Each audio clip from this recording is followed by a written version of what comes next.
DJ Mahendra पे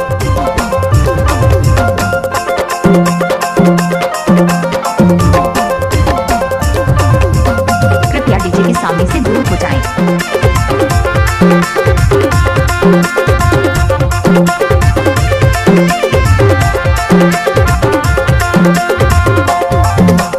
आप सुन रहे हैं बसंत चिचाम का मिक्स किया हुआ गाना। मोरे चढ़ती जवानी लबी गाड़ दी है टुरे मैं बदला ले हूँ अदालत माँ। मोरे भारी जवानी लबी गाड़ दी है टुरे मैं बदला ले हूँ अदालत माँ। मैं बदला ले हूँ रे अदालत माँ। मैं बदला ले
के याद